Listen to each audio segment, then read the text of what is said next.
Bonjour à tous, je suis ravie de vous accueillir pour cette première émission de 2025 et je ne pouvais pas faire autrement que d'inviter un soleil pour vous encourager cette année à avoir la pêche. Salut Vincent! Salut Johanna, bonjour à tout le monde et bonne année 2025. Alors Vincent, évidemment tu es venu nous raconter dans la partie témoignage ton parcours de vie qui est, on peut dire, un petit peu atypique. Atypique, exactement, et qui fait que tu es ce que tu es aujourd'hui, c'est-à-dire un rayon de soleil, je ne cesserai de le répéter. Et heureusement. Allez, raconte-nous. Je me prénomme Vincent, j'ai 38 ans et je suis né de grossesse gémellaire, donc j'ai un jumeau et 2 autres frères et sœurs, donc nous sommes une grande fratrie de 4. Il n'y a pas de problème au niveau de l'acceptation du handicap, même si mes parents sont assez jeunes à ce moment-là, puisque papa a 22 ans et maman n'en a que 20 quand ils ont les 4 enfants. D'accord.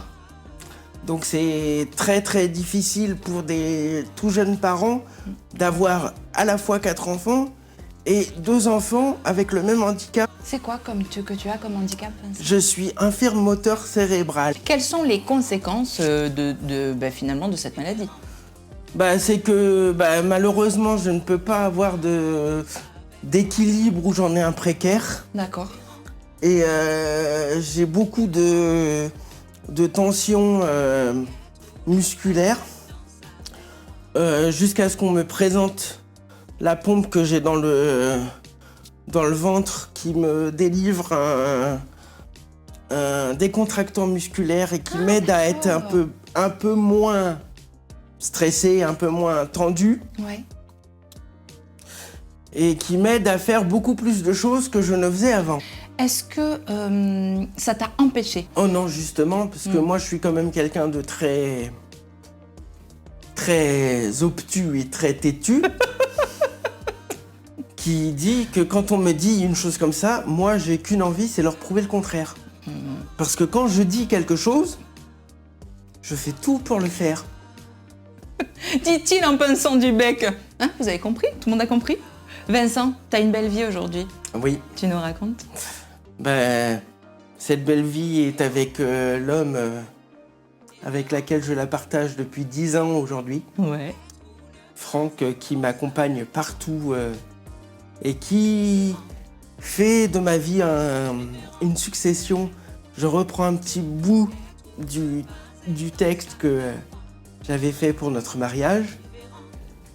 C'est une succession de belles journées. Référence à Mylène Farmer. Évidemment. C'est une belle journée. Et donc, ça fait 10 ans en fait, que je m'accepte tel que je suis et que je me vois beau dans les yeux de quelqu'un. Ah oui, mais c'est vrai, hein, c'est la seule chose qui est importante en fait dans la vie. Hein. Tu fais plein d'activités aussi, parce que du coup, tu n'as pas que ton amoureux dans la vie. Non, je n'ai pas que ça comme moyen d'évasion, et heureusement, parce que sinon il serait fatigué. Je pratique le chant depuis 18 ans. Donc actuellement, je suis dans l'école Vocalmania en Ariège, dont je salue tous les copains et notre super prof de chant, Véronique. Si elle nous écoute, je vous fais à tous des gros bisous. D'ailleurs, j'ai une anecdote. Ouais.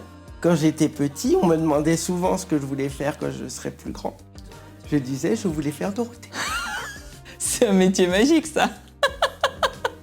Et t'as réussi ? Non, pas à moitié, puisque je chante. Ah oui, c'est vrai. Et tu chantes les chaussettes rouges et jaunes à petits pois ? Ça arrive de temps en temps. Franck le sait. Oh, le pauvre Franck. C'est vrai ? Aïe, aïe, aïe, aïe. Et c'est laquelle ta chanson préférée de Dorothée ? Oh, si je ne devais en retenir qu'une, tremblement de terre.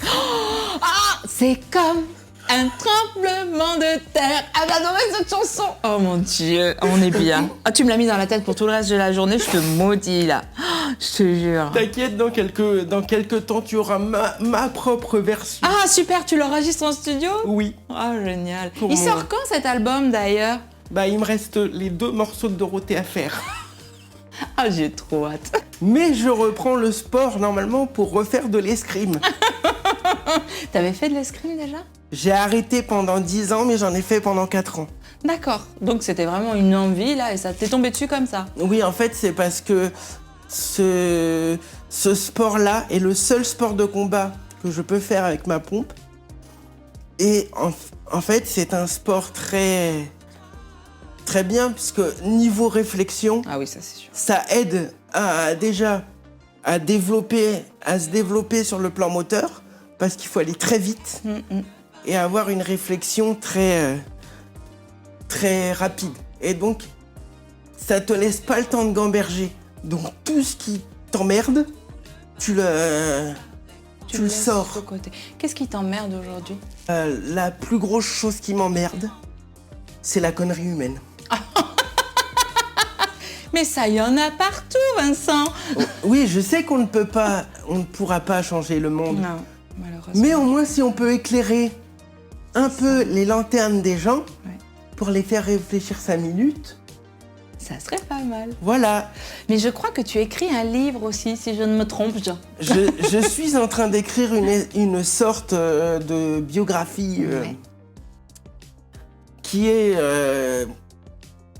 en plein dedans. Là, je suis en train de la remanier un petit peu à ma sauce pour essayer de voir comment je peux avancer, parce que il y a des passages où je suis bloquée. Toi-même, tu connais ça quand Oui. tu écris quelque chose. Ouais, complètement. Et là, ça va me faire aussi beaucoup de bien de m'y remettre, parce que ça soulage. Ta vie, quand même, elle a été baladée de haut, de bas. Tu as été dans des institutions. Bon, on va pas refaire toute l'histoire parce que je pense que ça sera super de revenir pour faire la promo du livre, ou en tout cas, je t'enverrai chez des copains pour la promo du livre Oui. à ce moment-là. Donc, on va pas dévoiler tout ce qu'il y a dans ce bouquin, mais on peut pas dire que ça a été toujours rose. Non, mais ça n'a pas été complètement noir non plus. J'ai Ouais. jamais eu de période très rose à part aujourd'hui, parce que je suis pleinement satisfait de l'homme que je suis devenu aujourd'hui. Mais Merci, Nika, de cette intervention. je n'ai pas eu de période totalement noire non plus. Parce que dans le négatif, j'arrive toujours à trouver du positif. Et c'est ça c'est ta force. Pourquoi on t'appelle le rayon de soleil? Je sais toujours voir le bon, même là où il n'y en a pas. De quoi tu as besoin aujourd'hui pour vraiment améliorer tes conditions de vie? Avoir les gens que j'aime autour de moi. Ouais. Et ça, je sais que j'en ai quelques-uns qui... Parce que ça, c'est important d'avoir une cohésion avec les gens qu'on apprécie et qu'on aime. Et surtout, qu'on arrête de me dire fais pas ci, fais pas ça, je fais ce que je veux, c'est ma vie. Hein. Parce que même si on me le dit beaucoup moins souvent qu'avant, il y a toujours des fouineurs qui... Ah non, mais c'est pas bien ce que tu fais. On est dans un monde où tout le monde épie ce qu'on fait en fait maintenant. D'accord. Et quand ça leur plaît pas, généralement, on te le dit, mais pas de la meilleure des manières. En même temps, tu sais, il n'y a que ceux qui font jamais rien qui sont toujours en train de critiquer. Hein. Si tu avais un conseil à donner à un jeune adolescent qui serait dans un cas à peu près similaire à toi, quand je dis un jeune adolescent, c'est là où on se cherche, la période entre 15, 18, etc. Quel conseil tu lui donnerais? De croire en lui et de ne jamais abandonner. Parce que même s'il y a une période très noire, il y a toujours la lumière. S'il y a des gens qui lui disent non, tu te trompes, c'est pas ça qu'il faut faire.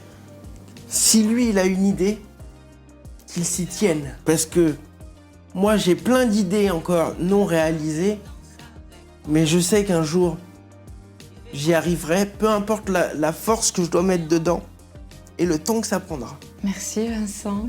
Merci Johanna. Différent.